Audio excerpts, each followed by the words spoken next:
The Belagavi ಜಿಲ್ಲಾ ಕೇಂದ್ರ ಸಹಕಾರಿ ಬ್ಯಾಂಕ್ ನಿಗಮಿತ ಬೆಳಗಾವಿ ಇವರು ಹಲವು ಹುದ್ದೆಗಳಿಗೆ ಅರ್ಜಿಗಳನ್ನು ಕರೆದಿದ್ದಾರೆ. ಮೊದಲನೇದಾಗಿ 83 ದ್ವಿತೀಯ ದರ್ಜೆ ಗುಮಾಸ್ತರಿಗೆ ಅರ್ಜಿ ಕರೆದಿದ್ದರೆ, 1 ಬಂದೂಕುದಾರಿ ಹಾಗೂ 20 ಸಿಪಾಯಿ ಹುದ್ದೆಗಳಿಗೆ ಅರ್ಜಿಗಳನ್ನು ಕರೆದಿದ್ದಾರೆ. ಬಂದೂಕುದಾರಿ ಅಂದರೆ ಗನ್ಮೆನ್ ಅಂತ ಹೇಳಿ, ಸಿಪಾಯಿ ಅಂದರೆ ಇವರು ಪಿಯೋನ್ ಅಂತ ಕರೀತಾರೆ. ಸೊ ಒಟ್ಟು 104 ಹುದ್ದೆಗಳಿಗೆ ಅರ್ಜಿಗಳನ್ನು ಕರೆದಿದ್ದಾರೆ. ಇದರ ಬಗ್ಗೆ ಹೆಚ್ಚಿನ ಮಾಹಿತಿಯನ್ನು ಕೆಲವೇ ನಿಮಿಷದಲ್ಲಿ ತಗೊಳ್ಳೋಣ, ಬನ್ನಿ. ಈ ಉದ್ಯೋಗ ಮಾಹಿತಿಯನ್ನು ಕನ್ನಡದಲ್ಲಿ ನಿಮಗೆ ಹೇಳ್ತಾ ಇರೋದು ಐ ಎಮ್ ಫಾರ್ ಕೆರಿಯರ್ ಚಾನಲ್ನಿಂದ. ಮೈ ಪಾತ್ ಮೈ ಫ್ಯೂಚರ್ ಇದರ ಸ್ಲೋಗನ್ ಆಗಿದೆ. ಈ ಚಾನಲ್ಗೆ ಸಬ್ಸ್ಕ್ರೈಬ್ ಮಾಡಿಕೊಂಡು ನೋಟಿಫಿಕೇಷನ್ ಬೆಲ್ ಒತ್ತೋದ್ರಿಂದ ನಿಮಗೆ ಜಾಬ್ ಇನ್ಫಾರ್ಮೇಷನ್ಸ್, ಉದ್ಯೋಗಕ್ಕೆ ಸಂಬಂಧಪಟ್ಟಂಥ ಮಾಹಿತಿ ನಿರಂತರವಾಗಿ ಸಿಗುತ್ತೆ. ಇನ್ನು ಬೆಳಗಾವಿ ಜಿಲ್ಲಾ ಕೇಂದ್ರ ಸಹಕಾರಿ ಬ್ಯಾಂಕ್ ಏನಿದೆ ಬೆಳಗಾವಿನಲ್ಲಿ, ಇವರು ಕರೆದಿರುವಂತಹ ಹುದ್ದೆಗಳಿಗೆ ಅರ್ಜಿಗಳನ್ನು ಕಡೆ ದಿನ ಅಂದರೆ 27/8/2026 ಒಳಗೆ ಅರ್ಜಿಗಳನ್ನು ಆನ್ಲೈನ್ ಮುಖೇನವೇ ಸಬ್ಮಿಟ್ ಮಾಡಬೇಕು, ಸಲ್ಲಿಸಬೇಕು ಅಂತ ಅವರು ತಿಳಿಸಿದ್ದಾರೆ. ಮೊದಲನೇದಾಗಿ ನಾವು ವೇತನ ಶ್ರೇಣಿ ಬಗ್ಗೆ ತಿಳ್ಕೊಳ್ತಾ ಹೋಗೋಣ. ವೇತನ ಶ್ರೇಣಿ ದ್ವಿತೀಯ ದರ್ಜೆ ಗುಮಾಸ್ತರಿಗೆ ನೋಡಿದ್ರೆ 53,150ರಿಂದ ಬೇಸಿಕ್ ಅಂದರೆ ಮೂಲ ವೇತನ ಪ್ರಾರಂಭ ಆಗುತ್ತೆ. ಅದಕ್ಕೆ HRA DA ಎಲ್ಲ ಸೇರಿದ್ರೆ ಕೈ ತುಂಬ ಸಂಬಳ ಬರುವಂತಹ ಹುದ್ದೆ ಆಗಿದೆ. ಬಂದೂಕುದಾರಿ ಗನ್ಮ್ಯಾನ್ ಅವರಿಗೆ ಎಲ್ಲಿಂದ ಸಂಬಳ ಸ್ಟಾರ್ಟ್ ಆಗುತ್ತೆ ಅಂದರೆ 47,650 ಬೇಸಿಕ್ ಮೂಲ ವೇತನ. ಇದಕ್ಕೆ HRA DA ಎಲ್ಲ ಸೇರಿದ್ರೆ ಮತ್ತೊಮ್ಮೆ ಇವರಿಗೂ ಕೂಡ ಕೈ ತುಂಬ ಸಂಬಳ ಇರುವಂತಹ ಹುದ್ದೆ ಆಗಿದೆ. ಮೂರನೇ ಹಾಗೂ ಕಡೆಯ ಹುದ್ದೆ ಯಾವುದು ಅಂದರೆ ಸಿಪಾಯಿ ಅಂದರೆ ಪಿಯೋನ್. ಇವರಿಗೆ ಕೂಡ 42,650ರಿಂದ ಬೇಸಿಕ್ ಮೂಲ ವೇತನ ಶುರುವಾಗುತ್ತೆ. ಅದಕ್ಕೆ HRA DA ಎಲ್ಲ ಸೇರಿದ್ರೆ ಇವರಿಗೂ ಕೂಡ ಒಳ್ಳೆ ಸಂಬಳ ಸಿಗುವಂತಹ ಹುದ್ದೆ ಆಗಿದೆ ಇದು. ಈಗ ನಾವು ಶೈಕ್ಷಣಿಕ ವಿದ್ಯಾರ್ಹತೆ ಬಗ್ಗೆ ತಿಳ್ಕೊಳ್ತಾ ಹೋಗೋಣ. ಏನು ಓದಿರಬೇಕು ಅಂತ ಹೇಳಿ. ದ್ವಿತೀಯ ದರ್ಜೆ ಗುಮಾಸ್ತರಿಗೆ ಪದವಿ ಆಗಿದ್ದರೆ ಸಾಕು, BA BSc BCom ಯಾವುದಾಗಿದ್ರೂ ಸಾಕು, ನೀವು ಅರ್ಹರು ಅಂತ ಅವರು ತಿಳಿಸ್ತಿದ್ದಾರೆ. ಇಂತಹ ಉದ್ಯೋಗ ಮಾಹಿತಿಯ ವಿಡಿಯೋಗೆ ಒಂದು ಲೈಕ್ ಬಟನ್ ಕೂಡಲೇ ಕೊಡಿ ಹಾಗೂ ಎಲ್ಲರೊಂದಿಗೆ ಹಂಚಿಕೊಳ್ಳಿ.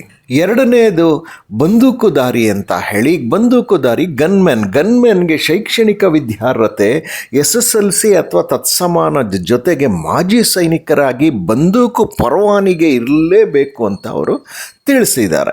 ಮೂರನೇದು 20 ಪೋಸ್ಟ್ ಇದೆಯಲ್ಲ ಸಿಪಾಯಿ ಪಿಯೋನ್, ಅದಕ್ಕೆ ಶೈಕ್ಷಣಿಕ ವಿದ್ಯಾರ್ಹತೆ ನೋಡಿದ್ರೆ SSLC ತತ್ಸಮಾನ ಅಂದರೆ 10ನೇ ತರಗತಿ ಪಾಸ್ ಆಗಿದ್ದರೆ ಸಾಕು, ನೀವು ಅರ್ಜಿ ಹಾಕೋದಕ್ಕೆ ಅರ್ಹರು ಅನ್ನೋದನ್ನು ಅವರು ತಿಳಿಸಿದ್ದಾರೆ. ಇಲ್ಲಿ ನೀವು ಒಂದು ಬಹಳ ಮುಖ್ಯವಾಗಿ ತಿಳ್ಕೊಳ್ಬೇಕಾಗಿರೋದೇನು ಅಂತಂದರೆ ವಯೋಮಿತಿ ಬಗ್ಗೆ. ವಯೋಮಿತಿ 35ರಿಂದ 40 ವರ್ಷಗಳು ಅಂತ ಅಂದರೆ ಗರಿಷ್ಠ ಇದು. ಈ 35 ಸಾಮಾನ್ಯ ಅಭ್ಯರ್ಥಿಗಾದರೆ SC STನವ್ರಿಗೆಲ್ಲ 40 ವರ್ಷದವರೆಗೂ ಇರುತ್ತೆ ಅನ್ನೋದನ್ನು ಅವರು ತಿಳಿಸಿದ್ದಾರೆ. ಆಯ್ಕೆ ವಿಧಾನಕ್ಕೆ ಬಂದಾಗ ದ್ವಿತೀಯ ದರ್ಜೆ ಗುಮಾಸ್ತರರಿಗೆ ಒಟ್ಟು 200 ಅಂಕಗಳ ಲಿಖಿತ ಪರೀಕ್ಷೆ ಇರುತ್ತೆ. ಮೊದಲು ಈ ಲಿಖಿತ ಪರೀಕ್ಷೆಯಲ್ಲಿ ಯಾವುದ್ರ ಬಗ್ಗೆ ಪ್ರಶ್ನೆ ಕೇಳ್ತಾರೆ ಅಂದರೆ ಕನ್ನಡ ಭಾಷೆ, ಸಾಮಾನ್ಯ ಇಂಗ್ಲೀಷ್, ಸಾಮಾನ್ಯ ಜ್ಞಾನ, ಸಹಕಾರ ವಿಷಯ, ಭಾರತದ ಸಂವಿಧಾನ, ಬ್ಯಾಂಕ್ನ ಕಾರ್ಯಚಟುವಟಿಕೆಗಳು ಮತ್ತು ವಸ್ತುನಿಷ್ಠೆ ವಿಷಯಕ್ಕೆ ಸಂಬಂಧಪಟ್ಟಂತೆ 200 ಅಂಕಗಳ ಲಿಖಿತ ಪರೀಕ್ಷೆ ಇರುತ್ತೆ. ಇದರಲ್ಲಿ ಹೆಚ್ಚು ಅಂಕ ಗಳಿಸಿದವರಿಗೆ ಸಂದರ್ಶನ ಅಥವಾ ಮೌಖಿಕ ಪರೀಕ್ಷೆ ಅಂತ ಇದ್ದೇ ಇರುತ್ತೆ. ಇನ್ನು ಬಂದೂಕುದಾರಿ ಅಥವಾ ಸಿಪಾಯಿ ಏನಿದೆ ಅದಕ್ಕೆ ಆಯ್ಕೆ ವಿಧಾನ ನೋಡಿದಾಗ ಅವರಿಗೂ ಲಿಖಿತ ಪರೀಕ್ಷೆ ಇರುತ್ತೆ. ಆದರೆ ಅವರಿಗೆ 100 ಅಂಕಗಳ ಕನ್ನಡ ಭಾಷೆ ಮತ್ತು ಸಾಮಾನ್ಯ ಜ್ಞಾನದ 100 ಅಂಕಗಳ ಲಿಖಿತ ಪರೀಕ್ಷೆ ಇರುತ್ತೆ.